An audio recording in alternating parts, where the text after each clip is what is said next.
আসসালামু আলাইকুম ভিউয়ার্স, কেমন আছেন সবাই? আশা করি অনেক অনেক ভালো আছেন, সুস্থ আছেন এবং নিরাপদে আছেন।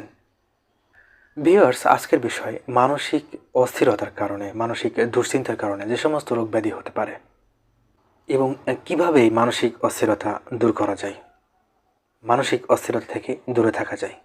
ভিউয়ার্স, মানসিক অস্থিরতা মনকে কিছুতেই নিয়ন্ত্রণে না রাখতে পারা, মন খারাপ হয়ে যাওয়া, উদ্বেগ, বিষণ্ণতা বেড়ে যাওয়া, যার কারণে মানসিক অস্থিরতা বেড়ে যেতে পারে।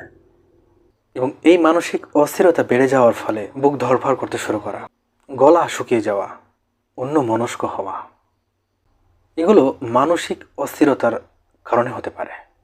একটি কথা মনে রাখা ভালো, মানসিক অস্থিরতার কারণে বিভিন্ন ধরনের মানসিক রোগ ব্যাধি হতে পারে।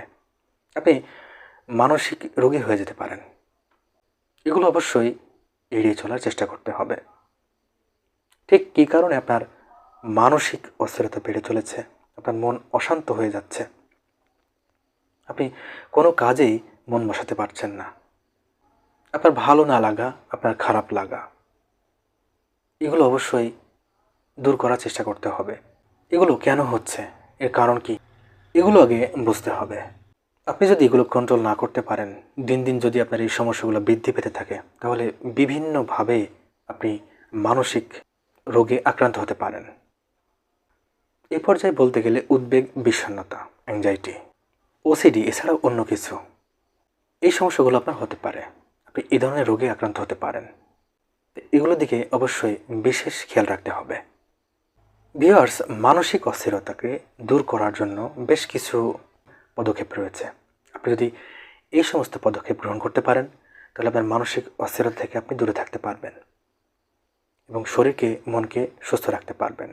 আপনার যদি মানসিক অস্থিরতা, ধরুন কোনো খারাপ চিন্তা দিয়ে শুরু হতে যাচ্ছে এবং আপনি সেটি বুঝতে পারছেন যে একটি খারাপ চিন্তার কারণে আপনার অস্থিরতা বেড়ে যাচ্ছে, এক্ষেত্রে আপনাকে অবশ্যই একটি বিষয় বিশেষ গুরুত্ব দিতে হবে। সেটি হচ্ছে, আপনি এই খারাপ চিন্তার মোড় ঘুরিয়ে নিয়ে আপনি ভালো চিন্তা ভাবনার দিকে এগিয়ে যেতে পারেন। আপনাকে অবশ্যই ভালো চিন্তা ভাবনা ওই মুহূর্তে আনতে হবে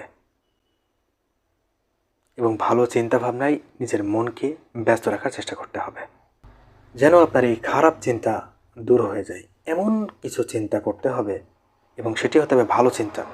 এই অভ্যাস গড়ে তুলতে পারেন, তাহলে আপনি নিজেই বুঝতে পারবেন যে আপনার এই সমস্যা বা আপনার অস্থিরতা আস্তে আস্তে দূর হয়ে যাচ্ছে।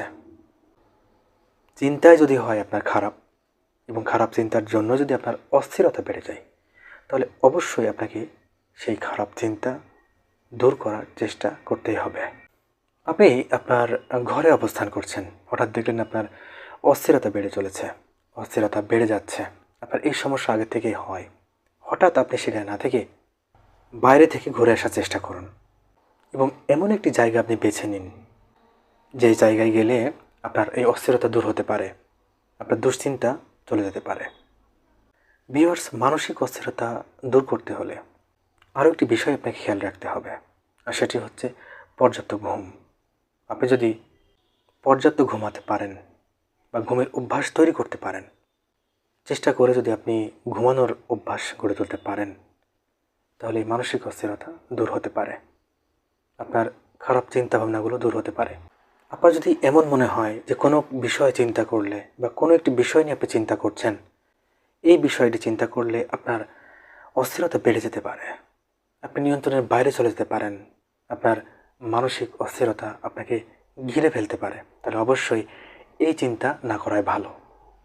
মানসিক অস্থিরতা দূর করতে হলে বেশ কিছু নিয়মকানুন রয়েছে, এমন কতগুলো কাজ রয়েছে যেগুলো করলে মানসিক অস্থিরতা দূর হতে পারে।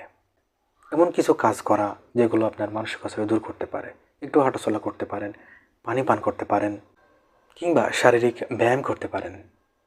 এমন কাজে নিজেকে ব্যস্ত রাখা, যে সমস্ত কাজগুলো আপনার মানসিক অস্থিরতাকে দূর করতে পারে, সেই সমস্ত কাজে নিজের মনকে প্রস্তুত রাখা, মনোনিবেশ করা।